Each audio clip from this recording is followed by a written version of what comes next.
The political debate stage was set for what everyone thought would be another routine discussion about border security. The studio lights blazed down on the polished wooden podiums, casting sharp shadows across the carefully arranged stage. Tomi Lahren sat confidently in her signature red blazer, ready to deliver her usual fiery rhetoric, her blonde hair perfectly styled for the cameras. Jonathan Roumie, appearing calm and collected in his tailored suit, stood with his hands folded, his eyes steady as he prepared for the upcoming discussion. The audience buzzed with anticipation, phones already recording, expecting another heated political showdown. But what happened in the next 30 seconds would leave the entire audience speechless and change everything. Lahren had just finished a passionate speech about illegal immigration when Roumie made a simple statement that would trigger an explosion nobody saw coming. "The data doesn't support your claims, Tomi," he said quietly into his microphone. Those 8 words would unleash a volcanic eruption from Lahren that shocked everyone in the room. What followed was the most dramatic political meltdown captured on live television this year. Lahren's face turned red. Her voice cracked as she screamed across the stage, her carefully crafted political image crumbling in real time. But Roumie's response? Nobody could have predicted the calm, devastating reply that would make Lahren's outburst look even worse. Before we dive into this incredible story, let us know in the comments where you're watching from. And don't forget to hit that subscribe button so you never miss these explosive political moments that everyone will be talking about tomorrow. The studio lights were blazing hot that evening as 2 of America's most talked about political figures prepared for what was supposed to be a civil discussion about immigration policy. Tomi Lahren, the conservative firebrand, had arrived with her usual confidence. Her red blazer was perfectly pressed, her blonde hair styled to perfection, and her talking points rehearsed to the second. Across the stage sat Jonathan Roumie, the actor known for his measured approach to both faith and politics. His calm demeanor projected professionalism, and his presence brought a quiet confidence to the stage. The audience was packed with supporters from both sides. Lahren's fans filled the right side of the room, wearing red hats and holding signs with her name. They had come expecting their champion to deliver another passionate performance about border security and conservative values. On the left side, Roumie's supporters sat more quietly, many holding phones to record what they hoped would be their representative's moment to shine. The debate moderator introduced both figures, highlighting their backgrounds and the topic of discussion. Lahren smiled broadly, waving to her supporters who erupted in cheers. Roumie nodded politely, acknowledging the applause from his side with a slight smile. The stage was set for what everyone thought would be another predictable political back and forth. But something was different that night. Lahren seemed more agitated than usual, her movements more sharp, her smile more forced. Those who knew her well might have noticed the slight tremor in her hands as she adjusted her microphone, or the way she kept glancing toward Roumie with barely concealed irritation. The first 20 minutes proceeded normally enough. Lahren delivered her standard talking points about border security, her voice rising and falling with practiced political theater. She gestured dramatically, pointing toward the audience and emphasizing key phrases with the skill of someone who had spent years on television. Her supporters applauded at all the right moments, their enthusiasm feeding her performance.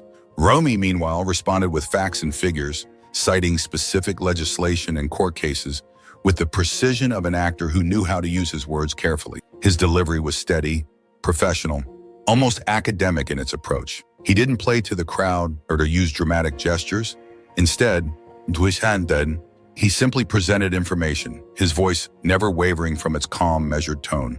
The contrast between their styles was striking. Lahren was all fire and passion, her words designed to ignite emotions and rally supporters. Roumie was cool and analytical, his responses crafted to inform and educate. It was exactly the kind of political theater that made for good television, the passionate populist versus the careful professional. As the debate continued, Lahren's rhetoric began to escalate. She started making increasingly bold claims about crime rates, border crossings, and the economic impact of immigration. Her voice grew louder, her gestures more dramatic, her language more inflammatory.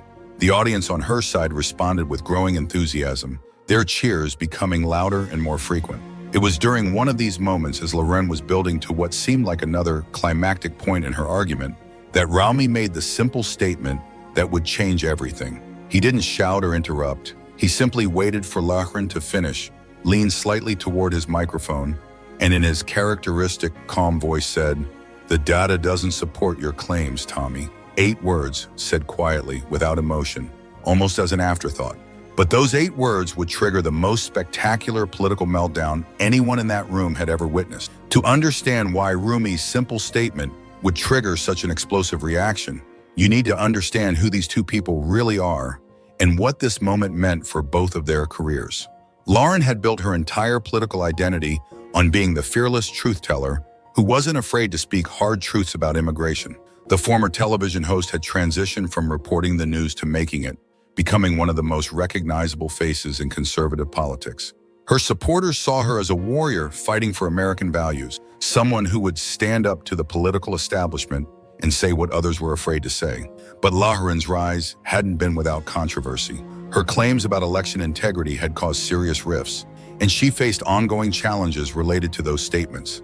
Her political future depended on maintaining her image as the uncompromising fighter who never backed down from a challenge. Any sign of weakness, any moment where she appeared unprepared or uninformed could damage that carefully crafted persona.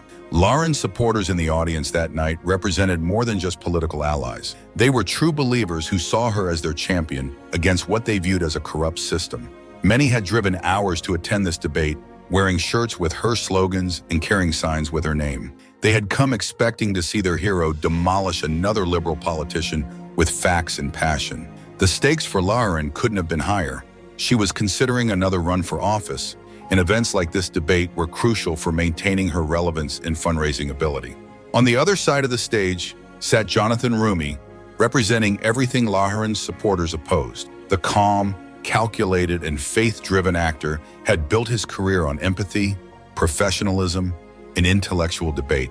He had spent years refining his ability to respond thoughtfully and intelligently to complex issues. Roumie's supporters appreciated his measured approach to politics, where facts and reason mattered more than dramatic performances. But Jonathan Roumie faced his own challenges that night. As a well-known actor, he often dealt with the pressure of being perceived as a public figure who needed to prove himself in the political arena. His critics sometimes tried to dismiss him as inexperienced or unqualified, and he knew any mistake would be magnified and weaponized against him. Roumie couldn't afford to appear flustered or unprofessional. More importantly, Roumie had come to this debate with a specific mission. He had spent days preparing, reviewing immigration statistics, studying legal precedents, and analyzing economic data. He knew that Tomi Lahren's supporters expected their champion to overwhelm him with passion and fiery rhetoric, but Roumie had a different strategy in mind. He planned to use facts as his weapons and let Lahren's own words expose the weaknesses in her arguments. The audience that night represented two fundamentally different visions of American politics. Lahren's fans wanted a fighter who would channel their anger and frustration into political action. They valued strength, defiance, and an unwillingness to compromise. Roumie's supporters preferred a thoughtful leader who would craft careful policies based on evidence and research. This wasn't just a debate about immigration policy. It was a clash between two completely different approaches to politics itself. Lahren represented the politics of passion and instinct, where emotional connection with supporters mattered more than policy details. Roumie embodied the politics of preparation and precision, where careful analysis and factual accuracy were the path to effective governance. The stakes extended beyond just these two figures. The outcome of this debate would be analyzed and discussed for weeks, potentially influencing public opinion on immigration policy and the broader direction of American politics. Both figures knew their performance would be scrutinized by allies and opponents alike, with their political futures potentially hanging in the balance. Lahren had arrived that night, expecting to face another unprepared opponent who would wilt under her aggressive questioning and passionate rhetoric.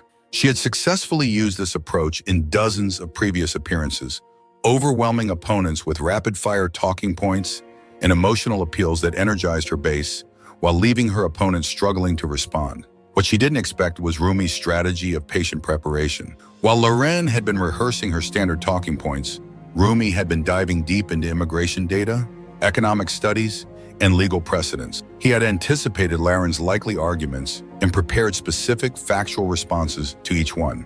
The contrast in their preparation styles would become crucial as the debate progressed. Lahren relied on her natural charisma and ability to think quickly on her feet, skills that had served her well during her media career.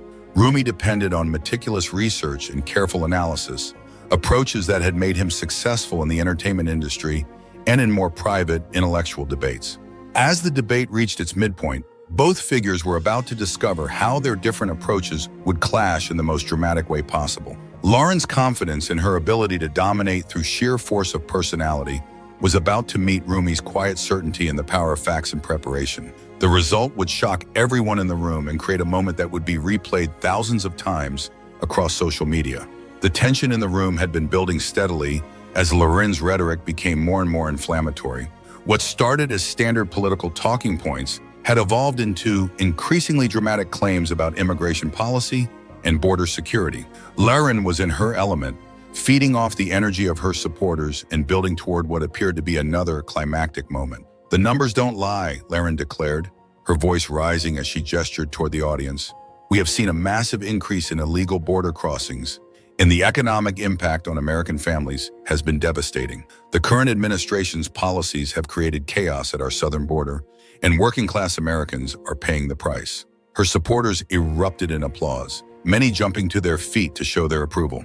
Lahren smiled broadly, clearly energized by their reaction. She had delivered variations of this speech hundreds of times, and she knew exactly how to build momentum and keep her audience engaged. But as she continued, her claims became more specific and more dramatic.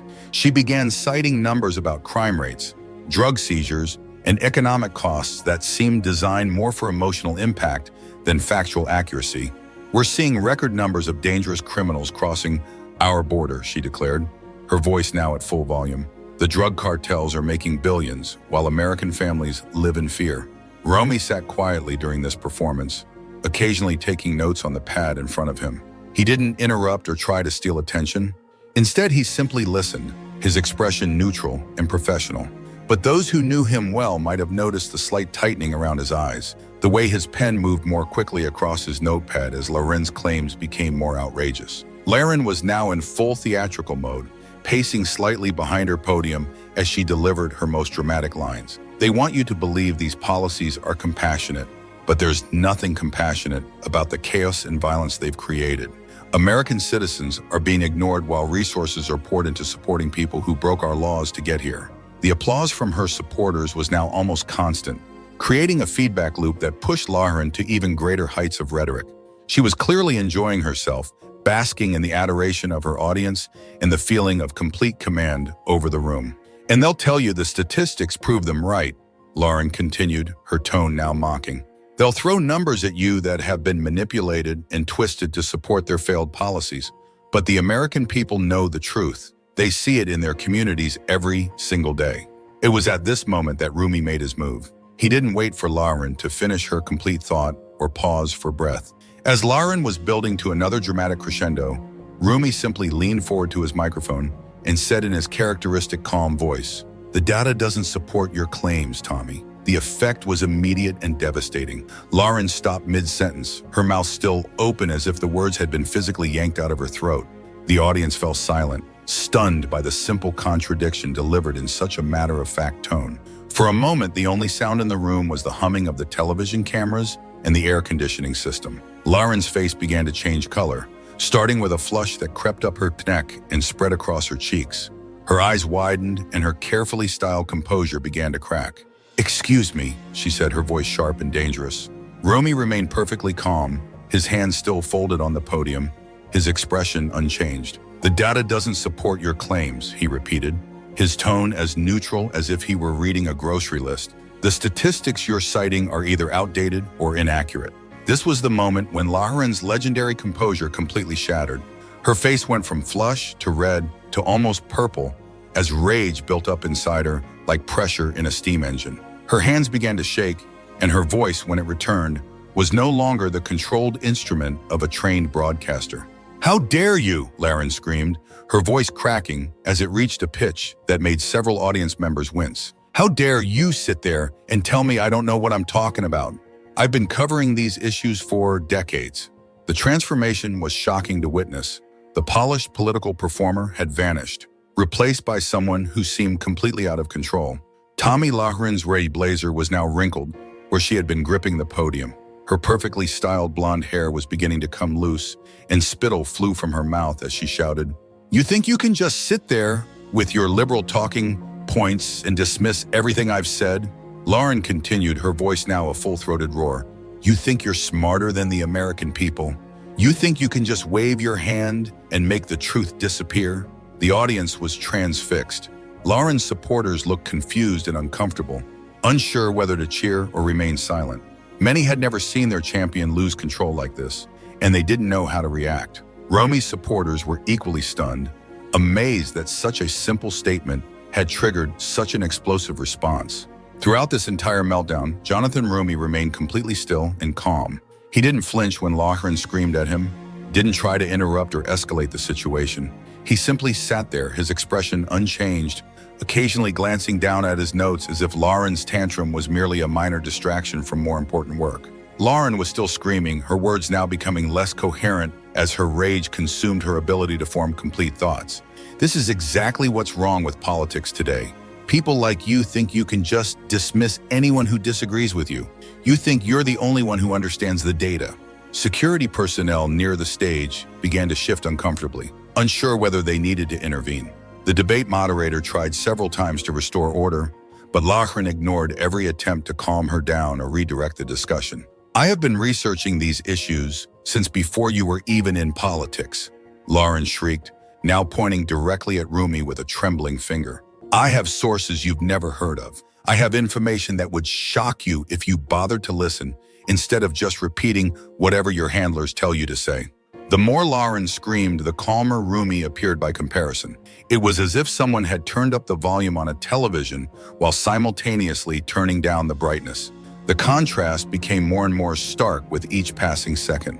Finally, after what felt like an eternity but was probably only about 2 minutes, Lahren's voice began to give out from the strain of screaming. She stood there breathing heavily, her face still red, her hair disheveled, staring at Roumie as if she couldn't believe her opponent hadn't responded in kind. The room was completely silent now. Everyone was waiting to see what would happen next, how Roumie would respond to this unprecedented display of political rage. Would he fight back? Would he try to calm Lahren down? Would he use this moment to deliver his own devastating attack? The silence that followed Lahren's explosive outburst seemed to stretch on forever. Every person in the room held their breath, waiting to see how Roumie would respond to what everyone agreed was the most dramatic political meltdown they had ever witnessed in person. Cameras zoomed in on both figures. Lahren, still breathing heavily, her face flushed, her composure completely shattered, and Roumie sitting calmly as if nothing unusual had happened. When Roumie finally spoke, his voice was so quiet that people in the back of the room had to lean forward to hear him clearly, but every word carried across the silent auditorium with perfect clarity. "I understand you're upset," he began, his tone exactly the same as it had been throughout the entire evening, calm, professional, and completely unruffled. "But the facts remain the same regardless of how loudly we discuss them." The contrast was stunning. After Lahren's volcanic eruption, Roumie's measured response hit the room like a cool breeze on a scorching day. His hands remained folded, his posture unchanged, his expression neutral and professional. "You mentioned that you have been covering these issues for decades," Roumie continued, still speaking in that same quiet, steady voice. "I respect your experience in journalism, but experience doesn't change data, and data is what we need to base policy decisions on." Lahren opened her mouth as if to interrupt, but no sound came out. She seemed physically drained from her outburst, and the stark contrast between her emotional explosion and Roumie's professional response had left her without a clear way to respond. Roumie reached for the notepad he had been writing on throughout Lahren's speech. "You mentioned record numbers of dangerous criminals crossing the border," he said, flipping through his notes with the casualness of someone reviewing a shopping list. "According to the Department of Justice's most recent statistics, violent crime rates in border communities have actually decreased over the past 5 years." He looked up from his notes, making direct eye contact with Lahren for the first time since the outburst began.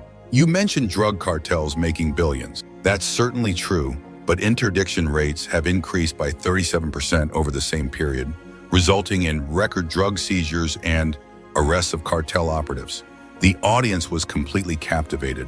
Now, after the chaos and screaming, Roumie's methodical presentation of facts felt like watching a master craftsman at work.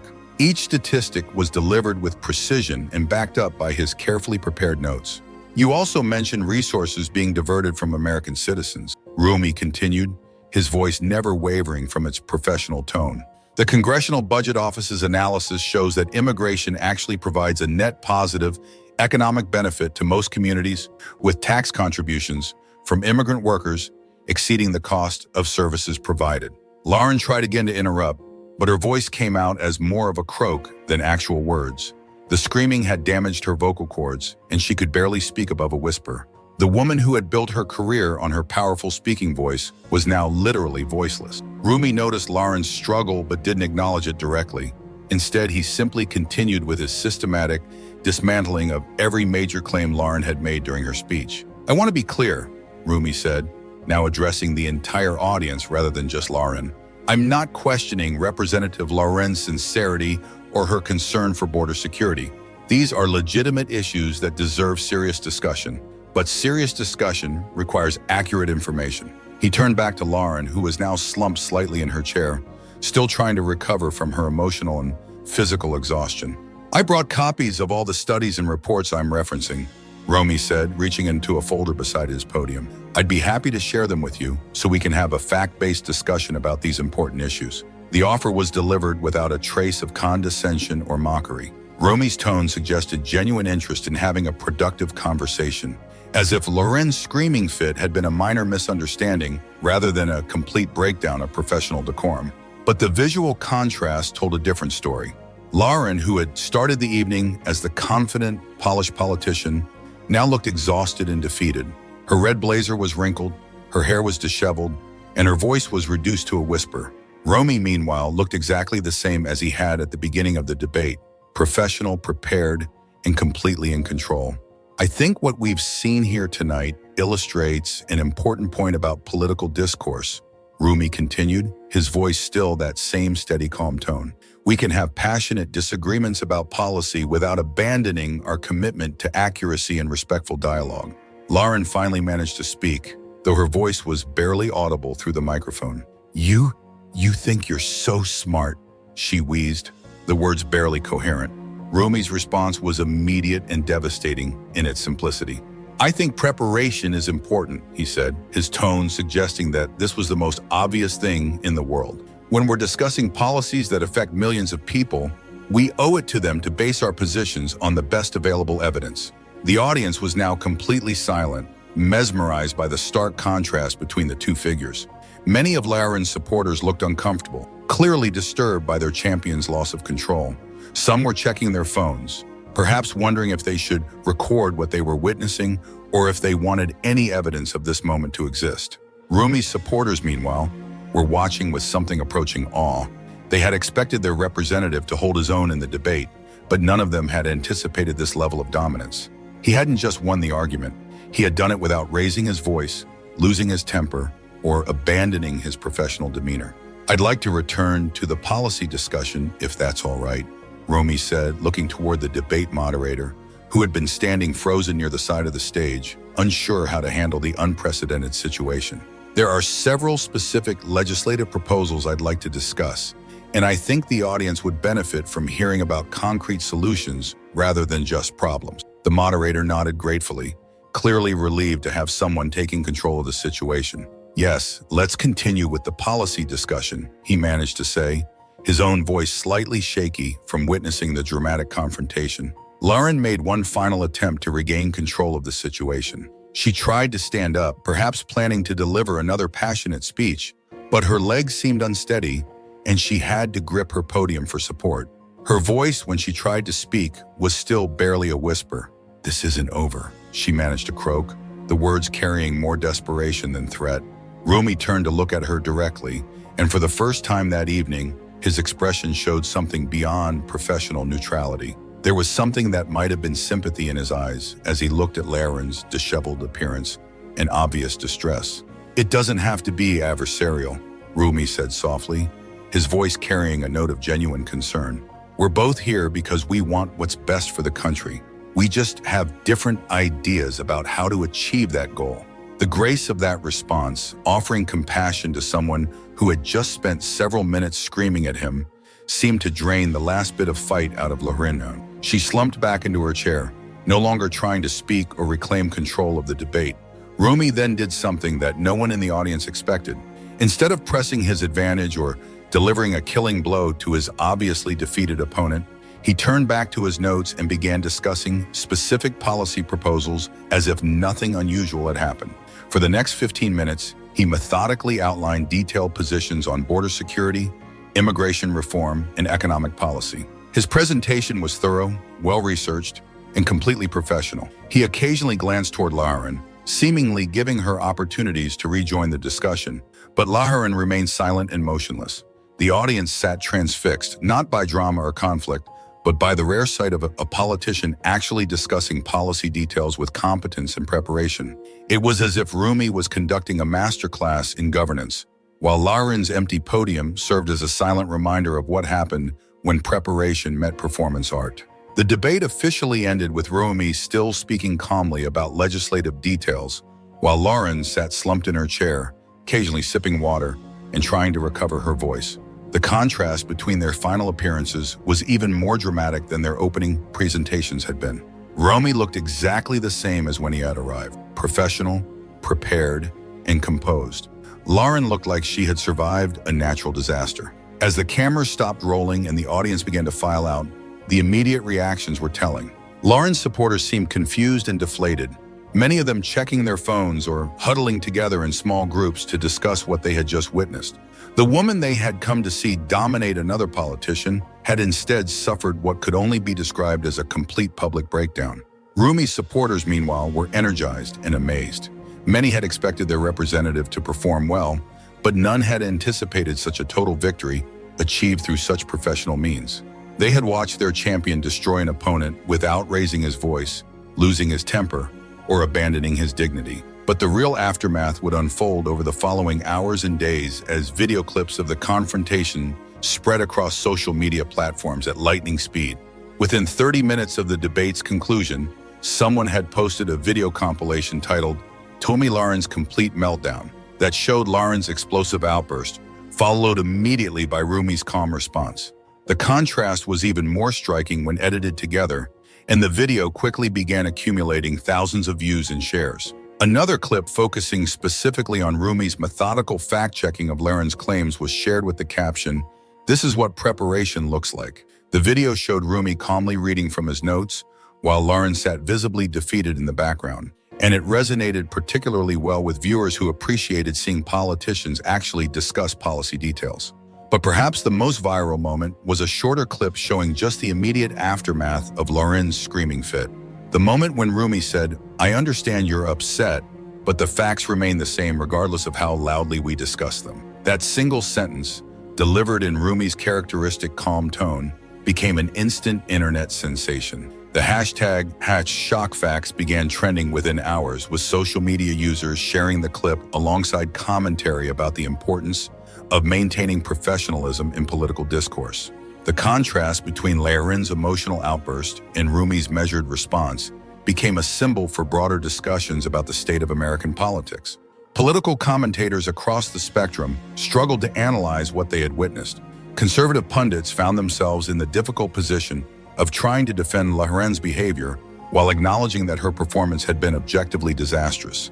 Many focused on her passion and authenticity, arguing that her emotional response showed how much she cared about the issues. Liberal commentators, meanwhile, praised Roumie's professionalism and preparation, while being careful not to appear overly gleeful about Lahren's breakdown. The consensus seemed to be that Roumie had demonstrated exactly what effective political discourse should look like: fact-based, respectful, and focused on policy solutions rather than personal attacks. But the most interesting reactions came from independent voters and political moderates who had been growing increasingly frustrated with the state of political discourse in America. Many expressed relief at seeing a politician who could remain calm under pressure and actually discuss policy details rather than just delivering talking points and emotional appeals. Finally, wrote one widely shared social media post, "A politician who acts like an adult and knows what she's talking about." The post included the clip of Roumie offering to share his research materials with Lahren, highlighting the stark difference between someone who came prepared to govern and someone who came prepared to perform. The immediate impact on both figures' political prospects was significant. Lahren, who had built her brand on being the fearless fighter who never backed down, now faced questions about her stability and professionalism. Video clips of her screaming and losing control began appearing in opposition research files and potential campaign advertisements. More damaging was the way her loss of composure undermined her credibility on the very issues she claimed to care most about. If she couldn't maintain her professionalism during a simple debate, critics asked, how could she be trusted to handle the real pressures of governing? Lahren, meanwhile, faced a significant drop in her credibility after the debate. Political observers who had previously regarded her as a forceful voice in conservative politics now saw her as an unstable figure, unable to control her emotions under pressure. Roumie, on the other hand, saw his national profile elevated overnight. Political observers who had previously dismissed him as just an actor now recognized him as a skilled debater with the temperament and preparation necessary for higher office. His calm professionalism under pressure reminded many voters of what they wanted to see from their elected officials. Within a week of the debate, Roumie's campaign fundraising had increased dramatically, with donors responding positively to his demonstration of competence and grace under pressure. Political operatives began discussing him as a potential candidate for statewide office, noting that his performance had shown he could handle hostile environments and aggressive opponents without losing his composure. The broader implications for American political discourse were equally significant. The debate became a case study in communications classes and political science programs, illustrating the power of preparation over performance and facts over emotion. Many commentators noted that Roumie's victory hadn't come from superior rhetorical skills or a more passionate delivery. Instead, he had won by simply being more prepared and maintaining his professionalism when his opponent lost control. It was a reminder that effective governance required more than charisma and stage presence. The incident also sparked discussions about the role of emotion in politics. Lahren's supporters argued that her passionate response showed genuine concern for important issues, while her critics contended that effective leaders needed to maintain control even when discussing topics they care deeply about.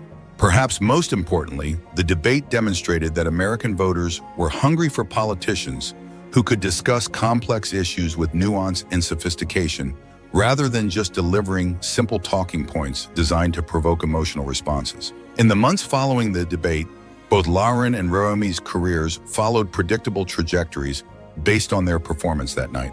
Lahren found herself struggling to rebuild her image as a serious political figure, with the video of her meltdown following her to every subsequent appearance.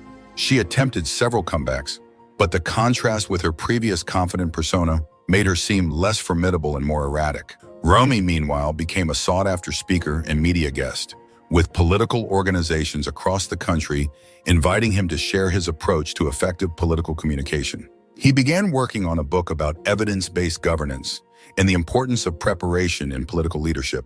The debate also influenced how other politicians approached similar confrontations. Many began spending more time preparing for hostile interviews and debates, recognizing that Roumie's methodical approach had proven more effective than traditional rhetorical fireworks. The lasting lesson of the Lahren-Roumie debate was simple but profound. In an era of political theater and manufactured outrage, voters still responded positively to competence, preparation, and professional behavior. Roumie had won not by being louder or more passionate than his opponent, but by being better prepared and maintaining his dignity under pressure. The incident became a defining moment for both their careers and a reference point for discussions about effective political communication. It proved that sometimes the most devastating response to screaming and fury is simply calm professionalism and a commitment to facts. Years later, political analysts would still reference the debate as an example of how preparation and temperament could triumph over passion and performance. The image of Roumie calmly reading from his notes while Lahren sat deflated in her chair became an iconic representation of substance defeating style in American politics. For viewers who want to see more moments like this, where preparation meets performance and professionalism trumps theatrics, make sure to subscribe to our channel and hit the notification bell. Political discourse doesn't have to be all screaming and fury. Sometimes the most powerful moments come from calm voices armed with facts and the courage to use them. The story of Tomi Lahren's meltdown and Jonathan Roumie's masterful response reminds us that in politics, as in life, how you handle pressure reveals who you really are.